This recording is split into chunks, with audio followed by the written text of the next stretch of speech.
Alright, what is going on, guys? It is your boy TKD123 here, back in here on PlayStation Source. And if you guys have a PS5, I'm sure you ran into an occurrence where you run out of battery, or you can't find the USB Type-C cable, or maybe you're just grinding something too hard and your controller just can't make the distance. I was provided for review by Nexigo for some products that I think you guys might be interested in if you do have a PS5 and want to get the extra mile on that battery charge. So without further ado, let's go over and let's review these products from Nexigo. So first up here, let's start with the charging dock, because there's a lot of things that come with the charging dock that I think you guys might find interesting. So first up here, it does cost $25 on Amazon, so a very low costing overall with all these considered. And what you'll be getting is, of course, the charging dock and what they call a trigger kit. And so the charging dock is pretty much self-explanatory, but the trigger kit will come with a few different interesting things. It'll come with a pair of L2 and R2 extensions that are kind of like how fake nails work, at least as far as I'm aware. I don't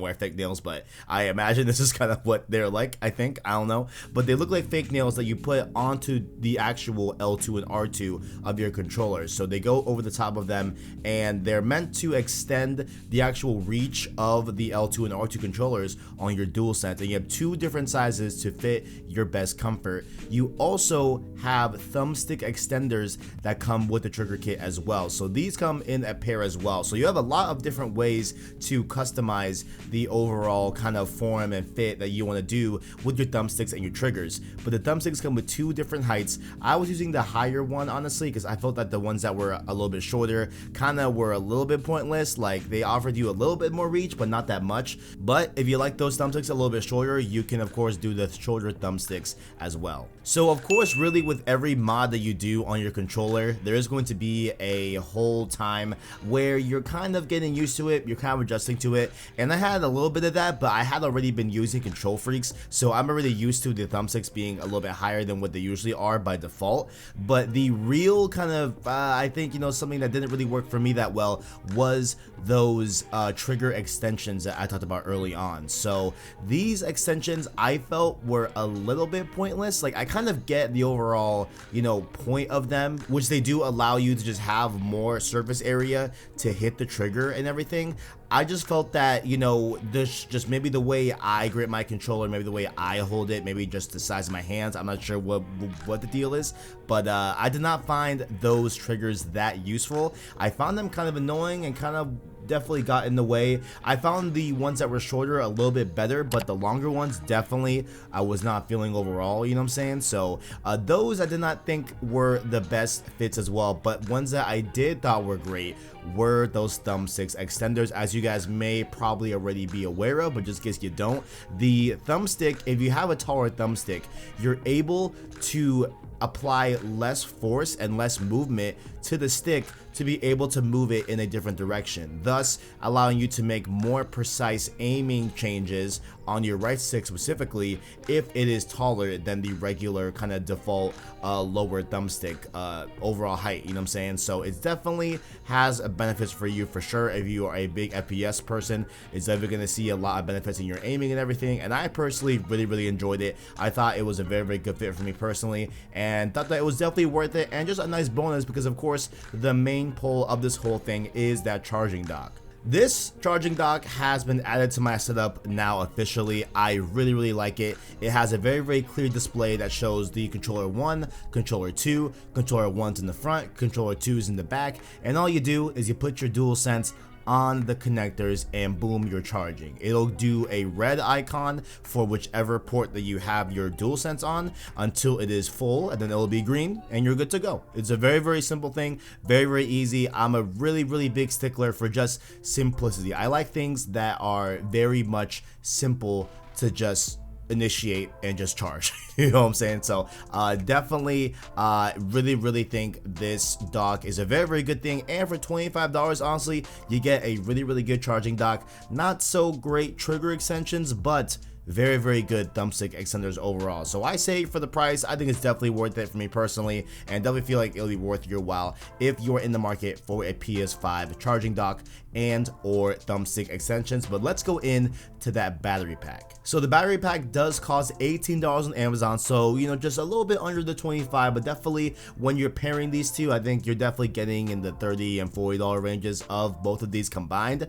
But what it does is that this battery pack has an extra 1500 milliamp hour battery in the pack. So when you really think about it, the DualSense has 1560 milliamp hours, so you are just about doubling the DualSense battery life off of this battery pack. So that's really cool to see. It's very simple design. I love the design of both the charging dock and the battery pack. They definitely did do a good job at making sure that each of these designs really fit the form factor and overall design aesthetic of the PS5, from the DualSense to the PS5 as well by itself, you know what I'm saying? So it definitely has a very good design and everything like that. However, the overall design does feature a USB Type-C pass-through, so you can indeed charge the battery pack and a DualSense at the same time, presumably. I'm pretty sure that's how it works. If not, maybe you just charge the battery pack and maybe the battery pack charges the DualSense and, you know, all that. But essentially you can charge both with one cable. And it also has this 4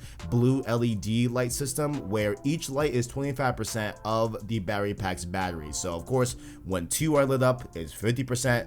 When all 4, 100%. You guys get the gist. Now let's talk about actually using this battery pack, because I have mixed feelings about it. Okay, so overall, it is not the most comfortable thing that I found to be attached to the back of the controller. You know what I'm saying? Like, again, everyone has different hands, so maybe it was just my hands, I'm not sure, but I was not liking the way it felt when I was playing the game with the battery pack on, right? I was not feeling that way. However, it does do its job. You know, it does charge the DualSense while you're playing, and while it's just right there in free form, not connected to any other wires, it will charge your DualSense. So what I will say that I really thought of a lot while I was spending time with this battery pack is that there have been plenty of times where I'm at my friend's apartment, they love 2K, they love FIFA, they love Madden and all that, and so many times without fail, one of their controllers would die. Right, and so I'm always the one that has the USB Type-C cord, I have the brick, and I charge it for them, right? But now I'm thinking, hold on,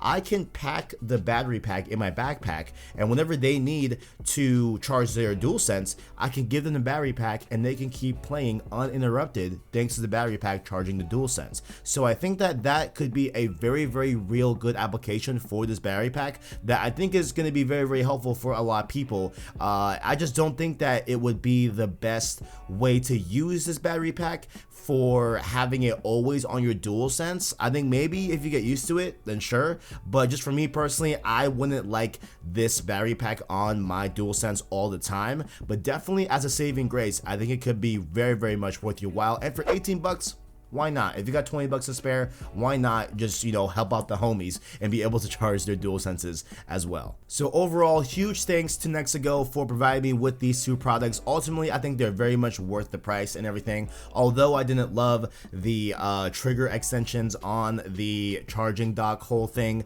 you do get a lot more other things that are very good for the charging dock, including of course the charging dock and the thumbstick extenders, as well as that battery pack. Although I would not use it 24/7, I do think it will be a nice saving grace for those times when you need to charge your DualSense very quickly. So hope you guys enjoyed those best ways to be able to, you know, not only double your DualSense battery life, but also have a very seamless way of charging your DualSenses. Links below in the description to both of these products down below on Amazon, as well as of course our other links like our Discord, our Twitter, and our Anchor link. That way you can listen to our long form content and podcast format, those of course being the Road to series and of course Save Slot podcast as well. Also down below, if you guys are in the market for these docks and you buy them, let me know how you're feeling about these docks. Do you like them? Do you hate them? Do you like the battery pack? Do you hate it? Let me know your thoughts if you do end up purchasing these two items down below in the description.